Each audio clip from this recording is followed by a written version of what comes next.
अस्सलाम वालेकुम दोस्तों, मेरा नाम आकाश है और आप देख रहे हैं आईटी फिक्सर यूट्यूब चैनल। दोस्तों, ओएसआई मॉडल नेटवर्किंग की जान है, नेटवर्किंग का दिल है और बहुत सारे लोगों को ये प्रॉब्लम होती है कि उनकी ओएसआई मॉडल के मुता कि प्रॉपरली उनको अंडरस्टैंडिंग नहीं हो पाती, उनको लेयर्स की जो है क्लैरिफिकेशन नहीं होती, उन्हें समझ नहीं आ रहा होता कि कौन सी लेयर का क्या काम है और इसी कंफ्यूजन की वजह से वो एडवांस लेवल की नेटवर्किंग स्किल्स नहीं जान सकते। दोस्तों, आज का ये वीडियो अगर आप आखिर तक देखेंगे तो आई गारंटी यू कि आपके ये सारे डाउट्स जो हैं ओएसआई मॉडल के हवाले से वो सारे क्लियर हो जाएंगे। और एक दफ़ा अगर आपको बेहतरीन तरीके से आपको अगर कंसेप्ट आपके क्लियर हो गए नेटवर्किंग के हवाले से, ओएसआई मॉडल के हवाले से, देन आप सिक्योरिटी क्या, राउटिंग स्विचिंग क्या, एडवांस लेवल के जितनी भी स्टडीज़ हैं वो उनको करने में आपको कोई दुश्वारी नहीं होगी। तो आइए स्टार्ट करते हैं। ओएसआई मॉडल जो है बेसिकली एक रेफरेंस मॉडल बनाया गया था उस वक़्त जब डिफरेंट नेटवर्किंग की जब शुरुआत थी 1984 के अंदर ये मॉडल बनाया गया था कि डिफरेंट जब वेंडर्स के कंप्यूटर्स आपस में कम्युनिकेशन करें तो उनका कोई स्टैंडर्ड होना चाहिए।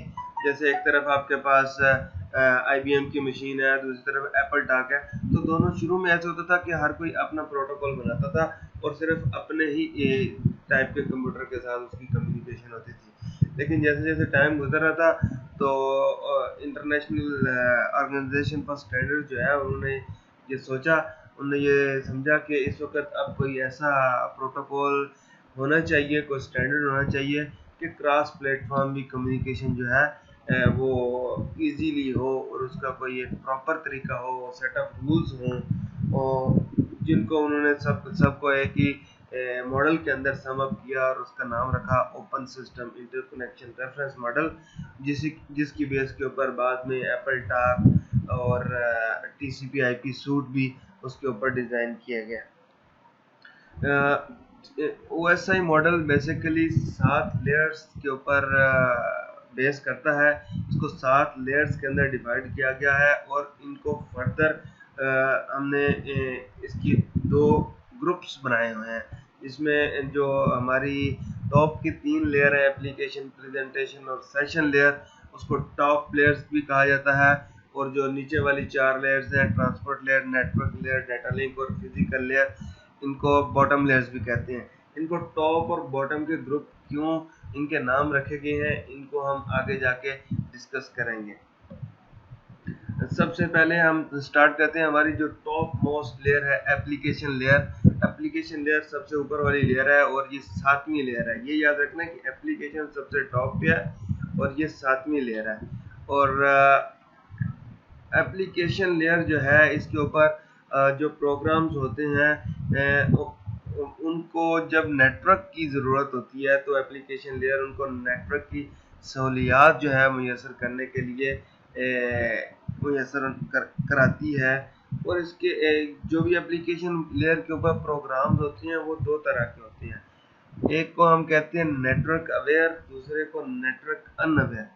नेटवर्क अवेयर कौन से होते हैं और नेटवर्क अनअवेयर के कौन से होते हैं, आइए इनको देखते हैं। नेटवर्क अवेयर ऐसे प्रोग्राम्स को कहते हैं जो नेटवर्क सर्विसेज एक्सेस करने के लिए रिक्वेस्ट करते हैं, जो रिक्वेस्ट कर सकते हैं प्रोग्राम, उनको नेटवर्क अवेयर एप्लीकेशन या नेटवर्क अवेयर प्रोग्राम्स कहते हैं। अब नेटवर्क अवेयर प्रोग्राम्स की भी आगे 2 टाइप्स हैं। एक ऐसे प्रोग्राम्स हैं जो कि लोकली यूज़ करने के लिए बनाए जाते हैं, जैसे MS वर्ड है, एडोब फोटोशॉप है, VLC है। लेकिन जब उन्हें नेटवर्क की ज़रूरत होती है तो वो रिक्वेस्ट करके नेटवर्क के रिसोर्सेज जो है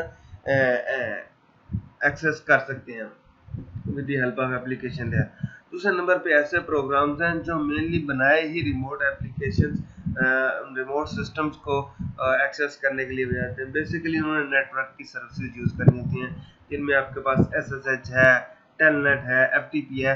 अब देखें, FTP है file transfer protocol. File transfer protocol में हमेशा आप किसी रिमोट कंप्यूटर से ही किसी सर्वर से ही कोई ना कोई फाइल डाउनलोड कर रहे होंगे। ऐसे तो नहीं है कि आप अपने लोकल कंप्यूटर से डाउनलोड कोई फाइल करेंगे, वो तो ऑलरेडी आपके कंप्यूटर में है।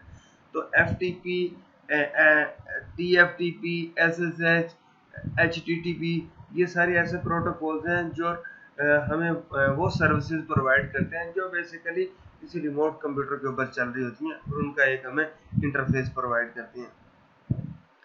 एप्लीकेशन, अभी ये जो हमने दो टाइप देखी, एक वो जो लोकली रन होती हैं और ज़रूरत पड़ने के ऊपर नेटवर्क की सर्विसेज यूज़ करती हैं, दूसरी जो रिमोट सिस्टम की सर्विसेज को एक्सेस करती है। बेसिकली ये जो सेकंड टाइप ऑफ हमने एप्लीकेशन देखी हैं, ये बेसिकली एप्लीकेशन लेयर की प्रोग्राम्स हैं या एप्लीकेशन लेयर के प्रोटोकॉल्स हैं। ऐसा नहीं है कि जो पहले कैटेगरी फर्स्ट के अंदर हमने देखे वो नेटवर्क की सर्विसेज नहीं यूज़ कर सकते, वो भी एप्लीकेशन लेयर की सर्विसेज, जो नेटवर्क लेयर की सर्विसेज है, उनको यूज़ कर सकते हैं। लेकिन हमें इनका ऐसा रिकॉर्ड जो है OSI मॉडल की डॉक्यूमेंटेशन में नहीं मिला। दूसरे नंबर पे आती है हमारे पास प्रेजेंटेशन लेयर। प्रेजेंटेशन छठे नंबर की OSI मॉडल की लेयर है, और ये बेसिकली करती ये है कि जो हमारा डेटा होता है, जो एप्लीकेशन लेयर से हमें डेटा मिलता है, अब नेटवर्क को नहीं पता, इस प्रेजेंटेशन को नहीं पता कि नेटवर्क के ऊपर कौन सी फॉर्म के अंदर डेटा जाना है, नेटवर्क ने किस फॉर्म के अंदर डेटा एक्सेप्ट करना है। ठीक है, नेटवर्क हमारा कॉपर का है, फाइबर का है, वायरलेस का है, इस जब अभी प्रेजेंटेशन लेयर के ऊपर है उसको नहीं पता। तो प्रेजेंटेशन लेयर क्या करती है, प्रेजेंटेशन लेयर डेटा को एक ऐसे फॉर्म में कन्वर्ट करती है जो कि नेटवर्क के ऊपर ट्रेवल कर सकता हो और दूसरे एंड के ऊपर जाके प्रेजेंटेशन उसको अंडरस्टैंड भी कर सकता हो। बेसिकली ये उसको डेटा को कन्वर्ट करती है, और अगर लार्जर डेटा है तो उसको कंप्रेस भी करती है और उसको सेशन लेयर के हवाले कर देती है। रिसीविंग साइड पे जब ये सेशन लेयर के पास जाती है, तो प्रेजेंटेशन लेयर के पास जाता है ये डेटा, तो वहाँ की प्रेजेंटेशन लेयर उसको वापस कन्वर्ट करती है उस फॉर्मेट में जो एप्लीकेशन लेयर जिसको अंडरस्टैंड कर सकती है। तो ये है काम हमारी प्रेजेंटेशन लेयर का। सेशन लेयर पांचवें नंबर की लेयर है OSI मॉडल की, और ये हमारे प्रेजेंटेशन लेयर के जो एंटिटीज हैं उनके दरमियान सेशन बिल्ड करने का काम करती है, उनके दरमियान सेशन मेंटेन रखने का काम करती है, और जब इनका काम खत्म हो जाए तो उस सेशन को डिसमेंटल भी करती है। जैसा ही सेशन लेयर को पता चलता है कि इस एप्लीकेशन ने नेटवर्क की सर्विसेज यूज़ करनी है, तो सबसे पहले वो चेक करती है कि क्या ये जो सर्विसेज ये एप्लीकेशन मांग रही है, क्या ये मेरे लोकल सिस्टम के ऊपर अवेलेबल हैं। अगर हो तो वो वहीं से उसको प्रोवाइड कर देती है, अगर ना हो तो वो चेक करती है कि क्या नेटवर्क की अवेलेबिलिटी है। अगर नेटवर्क की अवेलेबिलिटी हो तो उसका वो सेशन एस्टेब्लिश कर देती है। अगर नेटवर्क की अवेलेबिलिटी नहीं हो तो वो एक एरर मैसेज रिटर्न करती है कि नेटवर्क रिसोर्सेज अवेलेबल नहीं है। और जब इनकी कम्युनिकेशन हो जाती है, सेशन का कंप्लीट हो जाता है काम, जिस काम के लिए भी सेक्शन बनाया गया था, तो सेशन लेयर उस सेशन को टर्मिनेट कर देती है। नेक्स्ट लेयर हमारे पास आती है जिसे हम fourth layer of OSI model भी कहते हैं, transport layer. Transport layer basically दो काम करती है, सेगमेंटेशन और डाटा ट्रांसपोर्टेशन। सेगमेंटेशन क्या है कि जब एक सेंडिंग कंप्यूटर के पास कोई डाटा आता है कि उसने ये नेटवर्क के ऊपर सेंड करना है, तो वो उसको उसके डिफरेंट साइजेस में हो सकता है, 1 MB का, 2 MB का। अब नेटवर्क के ऊपर डिफरेंट जो है ट्रांसमिशन यूनिट्स होते हैं, जिनको हम लेटर किसी वीडियो के अंदर डिस्कस करेंगे, जिसमें MTU है, जंबो फ्रेम के नाम से भी, जंबो फ्रेम भी कहते हैं। जंबो फ्रेम और चीज़ है और MTU है, इनके ऊपर मैं एक सेपरेट वीडियो बनाऊंगा, अभी हम उनको डिस्कस नहीं करते। तो कहने का मकसद ये है कि जब लार्जर डाटा आता है तो ट्रांसपोर्ट लेयर उस लार्जर डाटा को छोटे छोटे पीसेस के अंदर डिवाइड कर देती है। इन छोटे छोटे पीसेस को हम सेगमेंट कहते हैं, और ये जो प्रोसेस है इनको पीसेस में डिवाइड करने का, इसको सेगमेंटेशन कहते हैं। जब ये पीसेस दूसरे रिसीविंग एंड के ऊपर ट्रांसपोर्ट लेयर पे पहुंचते हैं, तो दोबारा से इन स्मॉल पीसेस को, इन सेगमेंट्स को ज्वाइन करके दोबारा से उसी फॉर्म के अंदर डाटा को बना दिया जाता है। इस तरह से सेशन लेयर ने ट्रांसपोर्ट लेयर को दिया था। दूसरे नंबर पे आता है इस ट्रांसपोर्ट लेयर का दूसरा फीचर जिसे हम कहते हैं ट्रांसपोर्टेशन। ट्रांसपोर्टेशन बेसिकली एक लॉजिकल कनेक्शन बनाता है एंड टू एंड, एक सेंडर साइड से रिसीविंग साइड के ऊपर एक लॉजिकल कनेक्शन बना देता है, और जितनी देर तक उनका डाटा जो है इनकी कनेक्टिविटी, जिनकी ट्रांसमिशन, इनका डाटा जब सेंड रिसीव हो रहा होता है तब तक ये सेशन को, लॉजिकल कनेक्शन को एस्टेब्लिश रखता है। इसके लिए ट्रांसपोर्ट लेयर दो प्रोटोकॉल यूज करती है। इसमें से पहले का नाम है ट्रांसमिशन कंट्रोल प्रोटोकॉल या टीसीपी, और दूसरा है यूजर डाटाग्राम प्रोटोकॉल या यूडीपी। ट्रांसमिशन कंट्रोल प्रोटोकॉल को रिलायबल प्रोटोकॉल भी कहते हैं। वो इसलिए कहते हैं क्योंकि ये जो भी डाटा सेंड करता है उसकी एक्नॉलेजमेंट आके सेंडर को देता है कि ये डाटा रिसीव हो गया। अगर नहीं एक्नॉलेजमेंट आएगी तो ट्रांसमिशन कंट्रोल प्रोटोकॉल उस डाटा को दोबारा से सेंड करेगा। ऑन द अदर हैंड जो यूडीपी प्रोटोकॉल है, ये इसको अनरिलायबल या कनेक्शन लेस प्रोटोकॉल कहते हैं।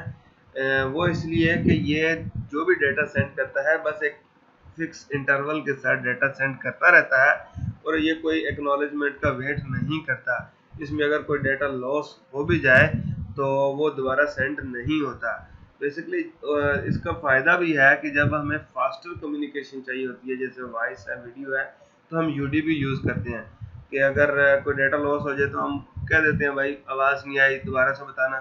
तो लेकिन ये नहीं हो सकता कि अभी मैं हेलो कहूँ और आपको 10 सेकंड बाद आवाज़ आए हेलो, तो ये पॉसिबल, ये मतलब प्रैक्टिकली चीज़ सही नहीं है। ठीक है, तो यूडीपी और टीसीपी बहुत बड़े टॉपिक हैं, इनके ऊपर एक मैं कोशिश करूंगा कि एक अलग से एक प्रॉपर वीडियो इसके ऊपर भी बनाऊं। नेटवर्क लेयर जो है third layer of OSI model है, और ये लेयर डाटा सेगमेंट्स को रिसीव करती है ट्रांसपोर्ट लेयर से, और उनके ऊपर लॉजिकल एड्रेस जो है उसको ऐड करती है। लॉजिकल एड्रेस जो जिसे हम आईपी एड्रेस भी कहते हैं, वो उसके दो कंपोनेंट होते हैं, क्योंकि उसमें नेटवर्क पोर्शन होता है और एक उसके अंदर होस्ट पोर्शन होता है। नेटवर्क पोर्शन ये बताता है ये किस नेटवर्क ग्रुप से इसका ताल्लुक है, ये जो मेरे पास डेटा सेगमेंट आया है, और आईपी जो है उसकी यूनिक आइडेंटिटी होती है। इसके अलावा नेटवर्क लेयर राउटिंग और पैकेट फॉरवर्डिंग भी करती है। राउटिंग और पैकेट फॉरवर्डिंग का मतलब ये है कि ये क्या, ये जो पैकेट, ये जो सेगमेंट रिसीव हुआ है जिसका, जब ये रिसीव हुआ है जो हमने आगे फॉरवर्ड करना है, क्या उसी नेटवर्क से बिलोंग करता है जिसके अंदर हम बैठे हुए हैं या किसी और से। तो जब अदर देन हमारे नेटवर्क के कोई एड्रेस हो या ग्रुप हो जिसके ऊपर ये डाटा सेंड करना हो, तो देन हमें राउटिंग प्रोटोकॉल्स यूज़ करने पड़ते हैं। राउटिंग प्रोटोकॉल्स एक अलग से टॉपिक है, उसको हम अलग से कवर करेंगे। उसके लिए हमें राउटर्स अलग से डिवाइसेस होती हैं जो हम यूज़ करते हैं, उसके ऊपर अलग से वीडियो बनाएंगे। फिलहाल इतना ही जानने के लिए काफ़ी है कि पैकेट फॉरवर्डिंग या राउटिंग भी नेटवर्क लेयर का ही काम है और यहीं से परफॉर्म किया जाता है। Data link layer second layer of OSI model है, और ये बेसिकली कम्युनिकेट करती है कि कंपोनेंट्स के साथ, नेटवर्किंग कंपोनेंट्स के साथ, कि मीडिया एक्सेस जो है, मीडिया कौन सा मीडिया हमारा यूज़ हो रहा है और किस तरह से हमने मीडिया के साथ ट्रीट करना है। वो मैक बेस हो सकता है, वो एलएलसी बेस हो सकता है। मैक और एलएलसी ये भी काफ़ी बड़े दोनों टॉपिक हैं, इनके ऊपर भी अलग से अगर हम डिटेल में जाना चाहें तो काफ़ी बड़े वीडियो इनके ऊपर बन सकते हैं। यहाँ मैं ज़्यादा इनकी डिटेल में नहीं जाऊँगा, सिर्फ इतना जानने के लिए काफ़ी होगा कि डाटा लिंक लेयर के ऊपर फ्रेम्स बनाए जाते हैं, और फ्रेम्स के ऊपर समझे कि एक बाकी लेयर्स के ऊपर, हर लेयर के ऊपर जैसे आइडेंटिटी आगे आगे मूव करती हैं, हर लेयर अपनी उसके ऊपर हेडर लगाना शुरू कर देती है, और इसके ऊपर ये वाहिद वो लेयर है जिसके ऊपर टेलर या ट्रेलर जिसे हम कहते हैं वो ऐड किया जाता है और ये फ्रेम को पैक करके डेस्टिनेशन की तरफ भेजा जाता है। फिजिकल लेयर वो लेयर है जो कि first layer of OSI model है, और ये फिजिकल इसको इसलिए भी कहते हैं क्योंकि ये फिजिकल मीडियम से अटैच होती है कि आगे यहाँ से डेटा निकलने के बाद इलेक्ट्रिकल सिग्नल में कन्वर्ट होना है, फाइबर ऑप्टिक के सिग्नल्स में कन्वर्ट होना है, या फिर इस डेटा ने वायरलेस के सिग्नल्स में कन्वर्ट होना है। ये सारे काम फिजिकल लेयर के होते हैं, और फिजिकल लेयर ये भी डिफाइन करती है कि आया के डाटा गेम लगा हुआ मीडियम उसके ऊपर स्पीड क्या होगी, उसके ऊपर डुप्लेक्स क्या होगा, और क्या डाटा सेंडिंग का रेट होगा। ये सारी चीज़ें जो है ये फिजिकल लेयर सेंड करती है। आई होप के काफ़ी हद तक मैंने आप लोगों के कॉन्सेप्ट जो है क्लियर कर दिए होंगे। अगर कोई ऐसा पॉइंट रह गया है जिसकी समझ आपको नहीं आई, या समझते हैं कि इसको फर्दर और क्लैरिफाई करना चाहिए, तो अपना वैल्यूएबल फीडबैक हमें कमेंट्स में दीजिएगा। मैं कोशिश करूंगा जो आपके कमेंट्स होंगे उनके ऊपर दोबारा से क्लैरिफिकेशन कमेंट्स में दूं, अगर पॉसिबल हुआ, या फिर ज़्यादा क्लैरिफिकेशन चाहिए हुई तो उसके ऊपर नया वीडियो भी बना दूंगा।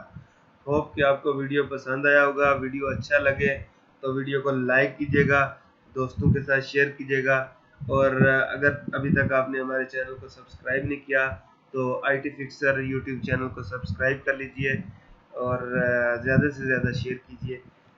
Thank you for watching. अल्लाह हाफ़िज़।